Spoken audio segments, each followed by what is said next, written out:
Oui, c'est ça. Donc, on en est au personnage suivant.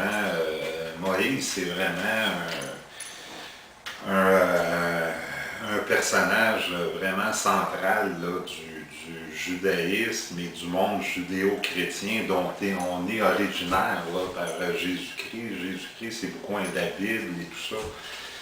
Et c'est lui qui est le fondateur du judaïsme, le vrai fondateur du judaïsme. Abraham était là et tout ça, mais c'est Moïse qui a raconté l'histoire d'Abraham, l'apparition de la lignée des... ce qu'allait être les Arabes, la lignée des Hébreux, la pratique de la circoncision et tout ça, mais c'est lui qui va vraiment établir des lois, établir des règles, et créer cette alliance entre le peuple hébreu et Dieu. Et je disais que Jésus-Christ, lui, de son côté, c'est une nouvelle alliance. C'est pas l'alliance entre Dieu et le peuple juif, mais c'est une alliance entre Dieu et tous les peuples. Je trouvais ça intéressant. OK, fait que, ben oui, c'est ça, je regarde ça, ça ramène des souvenirs. Je me rappelle quand j'étais petit à l'école, on nous avait appris un personnage, ou en tout cas d'une histoire d'une mère qui avait laissé son fils dans un panier déposé dans un ruisseau, puis transporté par le courant, avait été ramassé, et tout ça, je me rappelais plus qu'il s'agissait de Moïse. Et fait que c'est ça, c'est que, ben, ce qui est arrivé, c'est que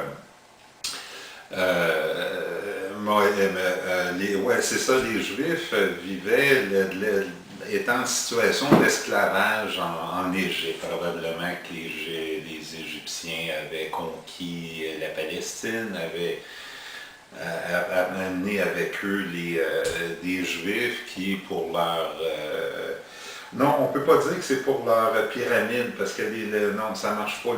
La dernière pyramide d'Égypte a été construite 3000 ans avant Jésus-Christ. Puis Abraham, c'est 2000 ans. Donc, c'est pas ça, en tout cas. Et donc, c'est ça. Et les Juifs, apparemment, qui avaient un problème d'immigration du côté des Égyptiens, c'est qu'ils se multipliaient trop, je sais pas quoi, là, ils provoquaient des déséquilibres quelque part, ou je sais pas quoi. Et le pharaon a décidé de leur interdire d'avoir plus qu'un enfant.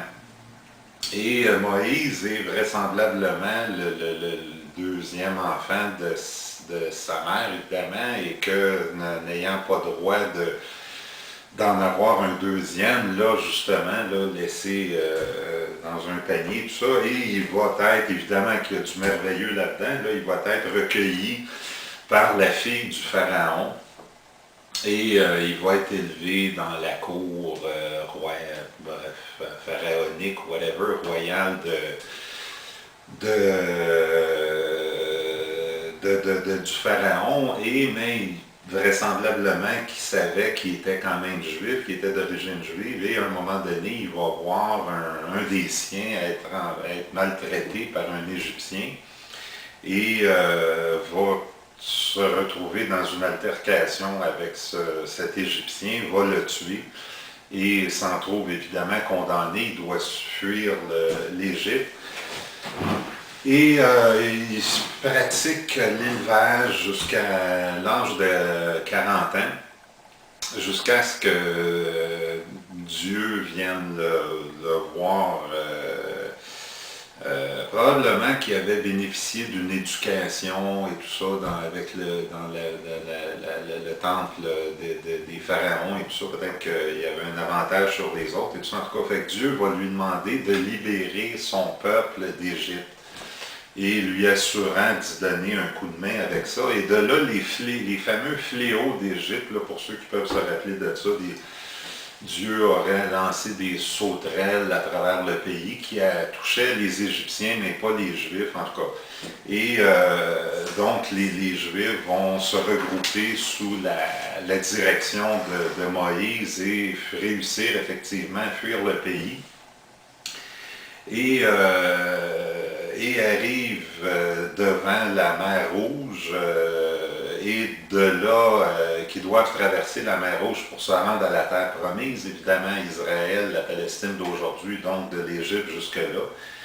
Et la mer Rouge, évidemment, que la scène, la fameuse scène là, du film Les 10 Commandements avec l'acteur américain Charlton Heston là, qui joue le rôle de Moïse, qui est très, très bien rendu. Là, les flots de la mer Rouge s'ouvrent pour laisser passer le peuple juif et se referme après son passage sur l'armée égyptienne qui pourchassait. Et ce passage-là, le mot passage en français vient du grec ou hébreu ou je ne sais trop, et c'est Pâques, c'est la fête de Pâques qui est célébrée parce que Pâques veut dire passage et tout ça, donc et il y a des sacrifices, on parle de la Pâque juive évidemment, pas la Pâque chrétienne. Et après le passage de la mer Rouge, Moïse se trouve probablement demandé par Dieu, se retrouve sur le mont Sinaï. Et c'est là qu'est convenu le pacte, le fameux pacte d'alliance entre Dieu et le peuple juif. Et Dieu lui transmet les tables de la loi. Et ces tables de la loi se retrouvent dans la Bible, dans les 5 premiers livres de la Bible, la Torah, le plus sacré des sacrés passages de la Bible. Et donc, c'est là qu'il y a la scène du veau d'or, parce ce qui est arrivé, c'est que vraiment que ça a été bien très long pour Moïse de, je sais pas quoi, là, de revenir voir son peuple. Son peuple en a profité pour sculpter un veau d'or et l'adorer. Moïse va voir ça, va piquer une sainte colère et va briser les fameuses tables de la loi et se choquer contre son peuple et tout. Et c'est drôle, c'est des textes, c'est drôle de voir que c'est des textes hyper sacrés. Puis en même temps qu'il y a de la naïveté là-dedans, par contre, mais c'est ça, il a cassé les tables de la loi, donc il n'y en a plus, ça y en prend d'autres, fait qu'il va revoir Dieu, puis il dit, excuse-moi, je me suis choqué, j'ai cassé, peux-tu m'en faire? Donc là, Dieu, il en fait d'autres tables de la loi, puis en tout cas. Et fait que c'est ça, ces tables, ces lois-là, j'ai regardé ça dans la Bible, là, ça touche vraiment à tout, là, le droit matrimonial, le mariage, le droit criminel, les 10 commandements, évidemment. C'est là qu'est établi le sabbat, le congé du sabbat, qui est fondé sur le fait que Dieu a pris 6 jours pour créer le monde, puis il a pris la 7e pour se reposer. Fait que ça vient de ça, le sabbat, la 7e journée. Les Juifs font comme Dieu, ils prennent une journée de repos.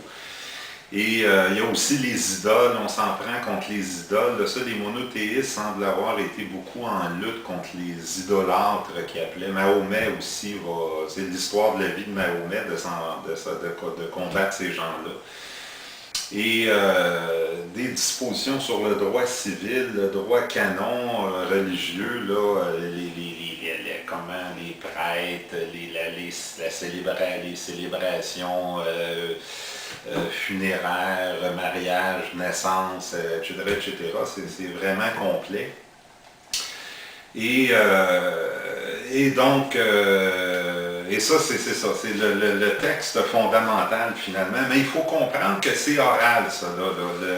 Ça va être oral jusqu'à ce que le roi David arrive. Là. Ça va être l'objet du dernier personnage, je pense bien, avant d'en arriver à Jésus-Christ, là, mais c'est vraiment indispensable de passer par eux. Et donc, Moïse, c'est la fin de sa vie, c'est que il se retrouve, se dirige vers évidemment la terre promise, et Puis il y a une chose qui m'a frappé, je ne sais pas si c'est une façon que les Hébreux ont de raconter, mais qui est vraiment étrange et qu'on retrouve beaucoup avec le Christ aussi, Puis c'est cette façon de, tu sais, nous, nos héros, Alexandre le Grand, Napoléon, Jules César, je ne sais trop, on lit, c'est toujours tout ce qu'on entend parler à leur sujet, c'est toujours un peu une apologie, là, on vante leurs grandes aptitudes et tout ça, et pourtant, chez les Juifs, comme par exemple, quand tu arrives près de la terre Moïse, le peuple n'a de cesse de murmurer contre Moïse et contre Dieu.